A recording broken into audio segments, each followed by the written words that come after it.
ये युद्ध मोदी सरकार के खिलाफ है, लेकिन कांग्रेस जिस तरीके से लड़ रही है, समझ में नहीं आता कि वो सरकार से लड़ रही है कि प्रधानमंत्री नरेंद्र मोदी से लड़ रही है, या इस लड़ाई के चक्कर में खुद ही को खत्म करने के लिए लड़ रही है। आप ये तस्वीर देखिए, प्रधानमंत्री मोदी इंडोनेशिया की संसद में मौजूद है। उनके बगल में हाउस ऑफ रिप्रेजेंटेटिव की स्पीकर है पुआन महारानी। हाउस ऑफ रिप्रेजेंटेटिव्स इंडोनेशिया की संसद का निचला सदन है, वैसे ही जैसे हमारे देश में लोकसभा है। जिस तरह हमारे यहाँ लोकसभा में आम जन को रिप्रेजेंट करते हुए तमाम सांसद विराजते हैं और उनके जो हेड होते हैं वो होते हैं स्पीकर साहब, यहाँ पर ओम बिरला जी हैं, वैसे ही वहां की स्पीकर पुआन महारानी है। महाराष्ट्र कांग्रेस ने इस तस्वीर को पोस्ट करते हुए एक लाइन लिखी। लाइन आपके सामने है, कंट्रोल उदय कंट्रोल। लेकिन कांग्रेस ने रात 2:32 पर इस तस्वीर को जब पोस्ट किया तो उतना ही जल्दी डिलीट भी कर दिया। अब आप ही सोचिए, सोशल मीडिया पर पोस्ट करने के बाद कोई उसे डिलीट क्यों करेगा? तभी करेगा ना जब उसके मन में चोर होगा, जब उसके मन में कुछ गलत करने के बाद पकड़े जाने का या शर्मिंदा होने का डर होगा। कांग्रेस की चोरी पकड़े जाने के बाद क्या हुआ, आप ये जानना चाहेंगे? लेकिन पहले आपको पुआन महारानी के बारे में बता देती हूं, क्योंकि यह भी दिलचस्प कनेक्शन है। पुआन इंडोनेशिया के हाउस ऑफ रिप्रेजेंटेटिव की पहली महिला स्पीकर है। वो देश के पूर्व राष्ट्रपति मेघावती की बेटी हैं। इस नाते वो देश के पहले राष्ट्रपति सुकर्णो की नातिन भी हुई। पुआन और उनके परिवार की इंडोनेशिया में एक प्रतिष्ठा है। लेकिन इस खबर का दूसरा पक्ष भी देखिए। कांग्रेस पार्टी ने इंडोनेशिया की पहली महिला स्पीकर की मर्यादा पर कैसे कीचड़ उछाल दिया। वही कांग्रेस जिसके साथ इंदिरा गांधी, सोनिया गांधी और प्रियंका गांधी जैसी महिला नेताओं के नाम जुड़े हुए हैं। आज मैं हाथ जोड़कर विनम्रता से कहना चाहती हूं, किसी और से नहीं, पुआन महारानी से, कि हम भारत के लोग शर्मिंदा हैं कि यहां के विपक्ष ने आपकी प्रतिष्ठा को ओछी और सस्ती राजनीति का हिस्सा बना दिया। ऐसे में जबकि आपके देश का प्रधानमंत्री इंडोनेशिया में है, उसे वहां के सर्वोच्च नागरिक सम्मान से नवाजा जा रहा है। मैं पूछना चाहती हूं कांग्रेस पार्टी से, आपकी हिम्मत कैसे हुई मेरे देश के प्रधानमंत्री के ऊपर इतनी सतही टिप्पणी करने की? आपने दुस्साहस कैसे किया भारत के मेजबान देश को, वहां की महिला स्पीकर को इस तरह अपमानित करने की? आज मैं पूरे देश के सामने अपने प्यारे दर्शकों और जिम्मेदार नागरिकों के बीच खड़ी होकर कांग्रेस को चुनौती देती हूं कि वो जवाब दे। उनकी नेता कहती है ना, लड़की हूं, लड़ सकती हूं। आज मैं चैलेंज करती हूं कांग्रेस पार्टी को, वो इस तस्वीर के मुद्दे पर लड़कर दिखाए। हिम्मत है तो बताए क्यों उस तस्वीर को डिलीट कर दिया, या फिर पूरे देश के सामने आकर कांग्रेस पार्टी स्वीकार करे कि उसने गलती की है और अपने किए के लिए वो माफी मांगे। जाहिर है अब कांग्रेस ने चूंकि अपनी पोस्ट को डिलीट कर दिया है तो बीजेपी हमलावर होगी। पार्टी ने डिलीट की गई पोस्ट को साझा करते हुए क्या लिखा कि पहले कांग्रेस इस तरह के आपत्तिजनक पोस्ट को करती है, फिर जब कानूनी कार्रवाई होती है, अकाउंट सस्पेंड हो जाता है, तो लोकतंत्र के नाम पर रोना रोने लगती है। कांग्रेस का ये दोहरापन अब नहीं चलेगा। बीजेपी ये कहते हुए हमलावर है कि पीएम मोदी पर व्यक्तिगत रूप से और उनकी माताजी, परिवार और समाज पर 150 गालियों के बाद कांग्रेस और भी नीचे गिर गई है। एक महिला को घसीटने से भी पीछे नहीं हट रही है, वो भी एक विदेशी दौर के समय मेजबान देश की महिला को। इस मुद्दे पर आज मैं कांग्रेस पार्टी से 9 सवाल करना चाहती हूं, क्योंकि पोस्ट डिलीट करने से आपका अपराध मिट नहीं जाता।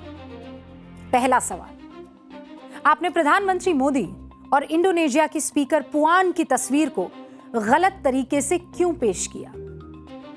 दूसरा सवाल, अगर आपके पास तस्वीर पोस्ट करने की कोई ठोस वजह थी तो इसे डिलीट क्यों किया?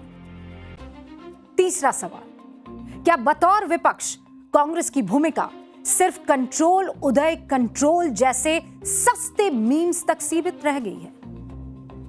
चौथा सवाल, पीएम की विदेश यात्रा के दौरान ऐसी टिप्पणी करके कांग्रेस भारत की छवि सुधार रही है कि बिगाड़ रही है?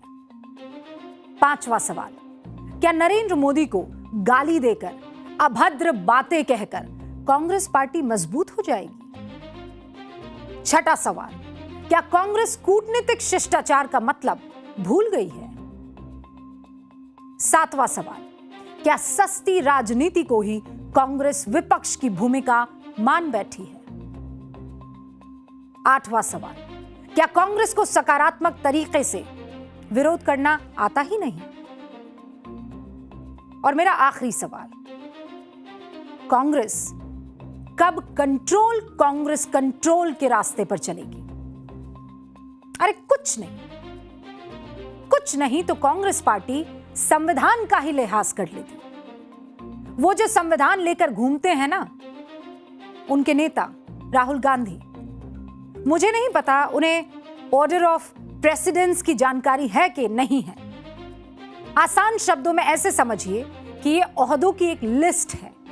इस लिस्ट में सबसे ऊपर देश के राष्ट्रपति हैं, दूसरे नंबर पर उपराष्ट्रपति हैं, तीसरे नंबर पर देश के प्रधानमंत्री आते हैं। इस तरह से छठे नंबर पर स्पीकर आते हैं और सातवें नंबर पर आते हैं नेता विपक्ष। मैं ये बात इसलिए कह रही हूं क्योंकि जिस संविधान ने देश में एक हायरार्की यानी वरीयता क्रम तय किया है, कांग्रेस कम से कम उसकी तो सुन ही लेती। लेकिन नेता विपक्ष राहुल गांधी की पार्टी कंट्रोल उदय कंट्रोल से आगे सोच ही नहीं पा रही। कल इंडोनेशिया में देश के प्रधानमंत्री नेहरू का जिक्र करते हुए प्रधानमंत्री नरेंद्र मोदी ने कल इंडोनेशिया में बेहद सम्मान के साथ कुछ बातें कही, उन्हें याद किया। प्रधानमंत्री ने वहां की संसद को याद दिलाया कि कैसे 1955 के ऐतिहासिक बाडुंग सम्मेलन में इंडोनेशिया के राष्ट्रपति सुकर्णो और भारत के प्रधानमंत्री जवाहरलाल नेहरू ने दुनिया को साफ शब्दों में बोला था कि आजाद मुल्कों को अपने फैसले खुद लेने का पूरा अधिकार है। लेकिन विडंबना देखिए, कांग्रेस पार्टी को सुकर्णो और नेहरू का यह सम्मान दिखा ही नहीं। कांग्रेस को राष्ट्रपति सुकर्णो की नातिन की तस्वीर दिखी और वो भी ऐसे उसे पोर्ट्रे किया गया। पार्टी ने रात 2 बजे एक भद्दी टिप्पणी करके उसे सोशल मीडिया पर डालकर अपनी ड्यूटी निभा दी। वो कहते हैं ना, जाकी रही भावना जैसी प्रभु मूरत देखी तिन तैसी। जिसकी जैसी भावना है उसे वैसी ही चीज वही चीज दिखाई देगी। और बात राजनीतिक युद्ध से शुरू हुई थी। महाभारत का युद्ध मैं आपको याद दिला देती हूं। कहानी यूं है कि दुर्योधन की सेना का विवाद गंधर्वों से हो गया। दुर्योधन बंदी बना लिए गए। दुर्योधन के सैनिक सहायता के लिए पांडवों के पास पहुंचे तो भीम बोले, दुर्योधन अपने पापों का फल भोग रहा है। लेकिन तब धर्मराज युधिष्ठिर ने जो बात कही उसे नोट कर लीजिए। भीम को टोकते हुए युधिष्ठिर ने कहा, वयम पंचाधिकम शतम, यानी वैसे कौरव 100 और पांडव 5 जरूर है, लेकिन जब बात पूरे देश की हो, परिवार की हो, तब हम 100 और 5 नहीं बल्कि 105 हैं। यह युद्ध मोदी सरकार के खिलाफ है, लेकिन कांग्रेस जिस तरीके से लड़ रही है, समझ में नहीं आता कि वो सरकार से लड़ रही है कि प्रधानमंत्री नरेंद्र मोदी से लड़ रही है, या इस लड़ाई के चक्कर में खुद ही को खत्म करने के लिए लड़ रही है। आप ये तस्वीर देखिए। प्रधानमंत्री मोदी इंडोनेशिया की संसद में मौजूद है। उनके बगल में हाउस ऑफ रिप्रेजेंटेटिव की स्पीकर है पुआन महारानी। हाउस ऑफ रिप्रेजेंटेटिव्स इंडोनेशिया की संसद का निचला सदन है, वैसे ही जैसे हमारे देश में लोकसभा है।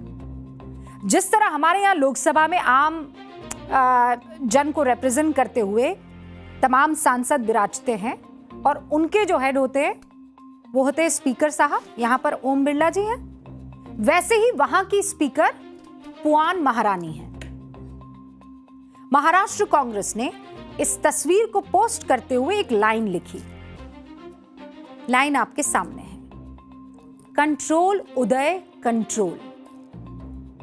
लेकिन कांग्रेस ने रात 2:32 पर इस तस्वीर को जब पोस्ट किया तो उतना ही जल्दी डिलीट भी कर दिया। अब आप ही सोचिए, सोशल मीडिया पर पोस्ट करने के बाद कोई उसे डिलीट क्यों करेगा? तभी करेगा ना जब उसके मन में चोर होगा, जब उसके मन में कुछ गलत करने के बाद पकड़े जाने का या शर्मिंदा होने का डर होगा। कांग्रेस की चोरी पकड़े जाने के बाद क्या हुआ, आप ये जानना चाहेंगे? लेकिन पहले आपको पुआन महारानी के बारे में बता देती हूं, क्योंकि यह भी दिलचस्प कनेक्शन है। पुआन इंडोनेशिया के हाउस ऑफ रिप्रेजेंटेटिव की पहली महिला स्पीकर है। वो देश के पूर्व राष्ट्रपति मेघावती की बेटी हैं। इस नाते वो देश के पहले राष्ट्रपति सुकर्णो की नातिन भी हुई। पुआन और उनके परिवार की इंडोनेशिया में एक प्रतिष्ठा है। लेकिन इस खबर का दूसरा पक्ष भी देखिए। कांग्रेस पार्टी ने इंडोनेशिया की पहली महिला स्पीकर की मर्यादा पर कैसे कीचड़ उछाल दिया। वही कांग्रेस जिसके साथ इंदिरा गांधी, सोनिया गांधी और प्रियंका गांधी जैसी महिला नेताओं के नाम जुड़े हुए हैं। आज मैं हाथ जोड़कर विनम्रता से कहना चाहती हूं, किसी और से नहीं, पुआन महारानी से, कि हम भारत के लोग शर्मिंदा हैं कि यहां के विपक्ष ने आपकी प्रतिष्ठा को ओछी और सस्ती राजनीति का हिस्सा बना दिया। ऐसे में जबकि आपके देश का प्रधानमंत्री इंडोनेशिया में है, उसे वहां के सर्वोच्च नागरिक सम्मान से नवाजा जा रहा है। मैं पूछना चाहती हूं कांग्रेस पार्टी से, आपकी हिम्मत कैसे हुई मेरे देश के प्रधानमंत्री के ऊपर इतनी सतही टिप्पणी करने की? आपने दुस्साहस कैसे किया भारत के मेजबान देश को, वहां की महिला स्पीकर को इस तरह अपमानित करने की? आज मैं पूरे देश के सामने अपने प्यारे दर्शकों और जिम्मेदार नागरिकों के बीच खड़ी होकर कांग्रेस को चुनौती देती हूं कि वो जवाब दे। उनकी नेता कहती है ना, लड़की हूं, लड़ सकती हूं। आज मैं चैलेंज करती हूं कांग्रेस पार्टी को, वो इस तस्वीर के मुद्दे पर लड़कर दिखाए। हिम्मत है तो बताए क्यों उस तस्वीर को डिलीट कर दिया, या फिर पूरे देश के सामने आकर कांग्रेस पार्टी स्वीकार करे कि उसने गलती की है और अपने किए के लिए वो माफी मांगे। जाहिर है अब कांग्रेस ने चूंकि अपनी पोस्ट को डिलीट कर दिया है तो बीजेपी हमलावर होगी। पार्टी ने डिलीट की गई पोस्ट को साझा करते हुए क्या लिखा कि पहले कांग्रेस इस तरह के आपत्तिजनक पोस्ट को करती है, फिर जब कानूनी कार्रवाई होती है, अकाउंट सस्पेंड हो जाता है, तो लोकतंत्र के नाम पर रोना रोने लगती है। कांग्रेस का ये दोहरापन अब नहीं चलेगा। बीजेपी ये कहते हुए हमलावर है कि पीएम मोदी पर व्यक्तिगत रूप से और उनकी माताजी, परिवार और समाज पर 150 गालियों के बाद कांग्रेस और भी नीचे गिर गई है। एक महिला को घसीटने से भी पीछे नहीं हट रही है, वो भी एक विदेशी दौर के समय मेजबान देश की महिला को। इस मुद्दे पर आज मैं कांग्रेस पार्टी से 9 सवाल करना चाहती हूं, क्योंकि पोस्ट डिलीट करने से आपका अपराध मिट नहीं जाता। पहला सवाल, आपने प्रधानमंत्री मोदी और इंडोनेशिया की स्पीकर पुआन की तस्वीर को गलत तरीके से क्यों पेश किया? दूसरा सवाल, अगर आपके पास तस्वीर पोस्ट करने की कोई ठोस वजह थी तो इसे डिलीट क्यों किया? तीसरा सवाल, क्या बतौर विपक्ष कांग्रेस की भूमिका सिर्फ कंट्रोल उदय कंट्रोल जैसे सस्ते मीम्स तक सीमित रह गई है? चौथा सवाल, पीएम की विदेश यात्रा के दौरान ऐसी टिप्पणी करके कांग्रेस भारत की छवि सुधार रही है कि बिगाड़ रही है? पांचवा सवाल, क्या नरेंद्र मोदी को गाली देकर, अभद्र बातें कहकर कांग्रेस पार्टी मजबूत हो जाएगी? छठा सवाल, क्या कांग्रेस कूटनीतिक शिष्टाचार का मतलब भूल गई है? सातवां सवाल, क्या सस्ती राजनीति को ही कांग्रेस विपक्ष की भूमिका मान बैठी है? आठवां सवाल, क्या कांग्रेस को सकारात्मक तरीके से विरोध करना आता ही नहीं? और मेरा आखिरी सवाल, कांग्रेस कब कांग्रेस कंट्रोल के रास्ते पर चलेगी? अरे कुछ नहीं तो कांग्रेस पार्टी संविधान का ही लिहाज कर लेती। वो जो संविधान लेकर घूमते हैं ना, उनके नेता राहुल गांधी, मुझे नहीं पता उन्हें ऑर्डर ऑफ प्रेसिडेंस की जानकारी है कि नहीं है। आसान शब्दों में ऐसे समझिए कि ये ओहदों की एक लिस्ट है। इस लिस्ट में सबसे ऊपर देश के राष्ट्रपति हैं, दूसरे नंबर पर उपराष्ट्रपति हैं, तीसरे नंबर पर देश के प्रधानमंत्री आते हैं। इस तरह से छठे नंबर पर स्पीकर आते हैं और सातवें नंबर पर आते हैं नेता विपक्ष। मैं ये बात इसलिए कह रही हूं क्योंकि जिस संविधान ने देश में एक हायरार्की यानी वरीयता क्रम तय किया है, कांग्रेस कम से कम उसकी तो सुन ही लेती। लेकिन नेता विपक्ष राहुल गांधी की पार्टी कंट्रोल से आगे सोच ही नहीं पा रही। कल इंडोनेशिया में देश के प्रधानमंत्री नेहरू का जिक्र करते हुए प्रधानमंत्री नरेंद्र मोदी ने कल इंडोनेशिया में बेहद सम्मान के साथ कुछ बातें कही, उन्हें याद किया। प्रधानमंत्री ने वहां की संसद को याद दिलाया कि कैसे 1955 के ऐतिहासिक बाडुंग सम्मेलन में इंडोनेशिया के राष्ट्रपति सुकर्णो और भारत के प्रधानमंत्री जवाहरलाल नेहरू ने दुनिया को साफ शब्दों में बोला था कि आजाद मुल्कों को अपने फैसले खुद लेने का पूरा अधिकार है। लेकिन विडंबना देखिए, कांग्रेस पार्टी को सुकर्णो और नेहरू का यह सम्मान दिखा ही नहीं। कांग्रेस को राष्ट्रपति सुकर्णो की नातिन की तस्वीर दिखी और वो भी ऐसे उसे पोर्ट्रे किया गया। पार्टी ने रात 2 बजे एक भद्दी टिप्पणी करके उसे सोशल मीडिया पर डालकर अपनी ड्यूटी निभा दी। वो कहते हैं ना,